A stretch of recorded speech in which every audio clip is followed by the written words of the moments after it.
இந்நிகழ்வை தலைமை வகித்து சிறப்பித்துக் கொண்டிருக்கிற பெருமதிப்பிற்குரிய ஐயா விஜி சந்தோஷம் அவர்களே, இத்திரைப்படத்தின் இயக்குனர் தயாரிப்பாளர் பெருமதிப்பிற்குரிய ஏஜே பாலகிருஷ்ணன் அவர்களே, வாழ்த்துறை வழங்கி இந்நிகழ்வுக்கு சிறப்பு சேர்த்திருக்கிற இயக்குனர் திரு ஞான ராஜசேகரன் ஐஏஎஸ் அவர்களே, அண்ணன் வி சேகர் அவர்களே,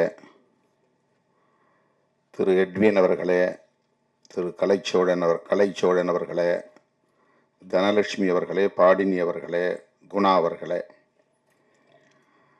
மற்றும் பாலசுப்ரமணியன், ஜெய்சங்கர், உதயகுமார், கொட்டாச்சி உள்ளிட்ட இத்திரைப்படத்தில் பங்கேற்ற கலைஞர்களே, திரளாக கூடியிருக்கிற தமிழ்ச் சொந்தங்களே, உங்கள் அனைவருக்கும் என்னுடைய பணிவார்ந்த வணக்கத்தை தெரிவித்துக் கொள்கிறேன். பெயர்கள் விடுபட்டிருந்தால் பொறுத்தருள வேண்டுகிறேன். அனைவருமே நேர நெருக்கடியில் நிற்கிறோம். நானும் இந்த நிகழ்வை முடித்துக்கொண்டு வெகு தூரம் திருமண வரவேற்பு நிகழ்வுக்காக செல்ல வேண்டும். நம்முடைய ஐயா விஜி சந்தோஷம் அவர்களும் ஒரு வரவேற்பு நிகழ்ச்சிக்கு செல்ல வேண்டும் என்கிற ஒரு பதற்றத்தோடு அமர்ந்திருக்கிறார். எனக்கு முன்னர் பேசிய அனைவரும் திருக்குறளை பற்றியும் திருவள்ளுவரை பற்றியும் மிக ஆழமாக நுட்பமாக பல்வேறு கருத்துக்களை நம் முன்னால் எடுத்து வைத்திருக்கிறார்கள். இயக்குனர் அவர்கள் ஏற்கனவே 2 படங்களை தயாரித்து இயக்கி வெளியிட்டிருக்கிறார். ஒரு படத்தின் பெயர் காமராஜ், இன்னொரு படத்தின் பெயர் காந்தி, வெல்கம் பேக் காந்தி என்று 2 மாமனிதர்களின் வாழ்க்கை வரலாற்றை திரைப்படமாக தயாரித்த பெருமைக்குரியவர். இந்த திரைப்படத்திற்கு ஒரு மாறுபட்ட கோணத்தில் சிந்தித்து பெயர் சூட்டியிருக்கிறார். காமராஜ் காந்தி என்று பெயர் வைத்தவர் இந்த திரைப்படத்திற்கு திருவள்ளுவர் என்று பெயர் வைத்திருக்கலாம். ஏன் அப்படி வைக்கவில்லை என்று நான் யோசித்து பார்த்தேன். இதற்கு திருக்குறள் என்று அவர் பெயர் சூட்டியிருக்கிறார். கருத்தியலுக்கு முக்கியத்துவம் தர வேண்டும் என்கிற பார்வை அவரிடத்தில் மேலோங்கி இருப்பதாக நான் பார்க்கிறேன். திருவள்ளுவரை விடவும் அவர் முன்வைத்த வாழ்வியல் மிகவும் முக்கியத்துவம் வாய்ந்தது.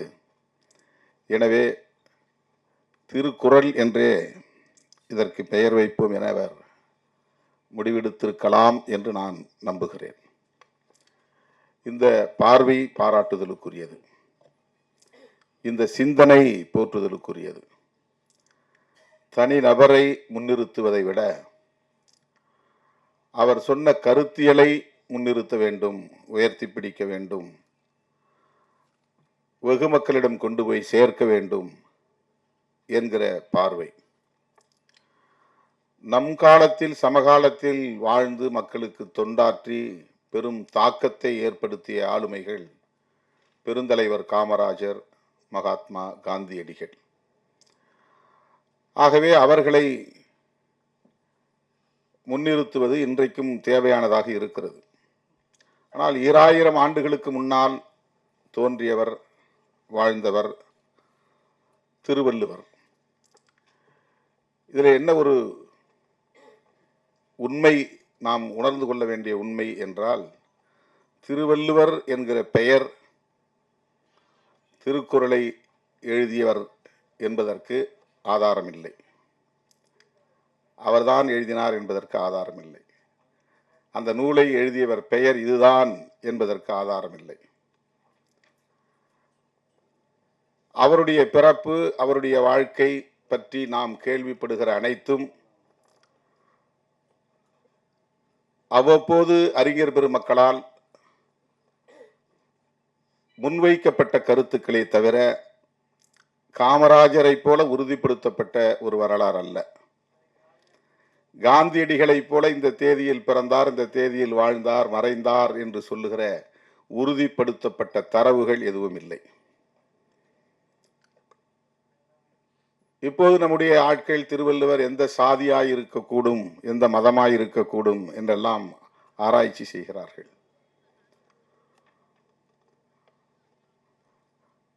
திருவள்ளுவர் மதச்சார்பின்மை கோட்பாட்டில் உறுதியாக இருந்தார் என்பதை இயக்குனர் சேகர் அவர்கள் மிக அழகாக எடுத்துரைத்தார்.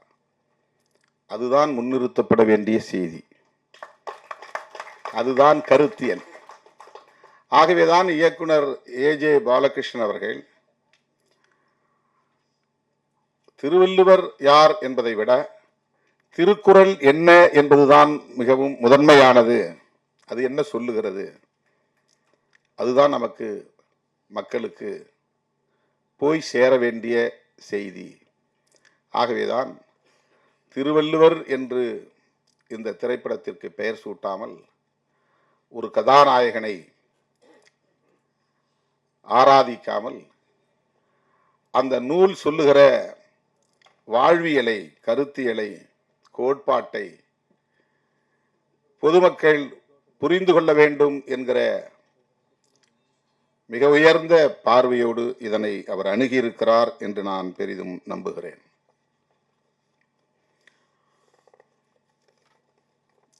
ஆயிரத்தி 1812 ஆண்டுதான் முதலாக இது அச்சுக்கு வந்தது என்ற தரவுகள் நமக்கு கிடைக்கின்றன. அப்படி என்றால் ஒரு 200 ஆண்டுகளுக்கு முன்னர். அதற்கு முன்பு வரையில் இது அச்சில் வரவில்லை, ஓலைகளில் இருந்தது. ஓலைகளில் இருந்த திருக்குறளை அன்றைய சென்னை மாகாணத்தின் அதிகாரியாக இருந்த எல்லிஸ், பிரபு எல்லிஸ் துரை, பிரான்சிஸ் ஒயிட் எல்லிஸ் அவருடைய முழு பெயர், அவரிடத்திலே கொண்டு போய் கொடுத்தவர் அயோத்திதாச பண்டிதருடைய தாத்தா கந்தப்பன் என்பவர். பண்டிதர் அயோத்திதாசர் தமிழ் சமூகத்தில் மிகப்பெரிய தாக்கத்தை ஏற்படுத்திய ஒரு அறிஞர். அது ஓரளவுக்கு கற்றறிந்த வட்டாரத்தில் அறிந்த ஒன்று. அவர் திராவிடம் என்கிற சொல்லை முதலில் புழக்கத்திற்கு, வெகுமக்கள் புழக்கத்திற்கு கொண்டு வந்தவர். திராவிட மகாஜன சபை என்கிற அமைப்பை உருவாக்கியவர்.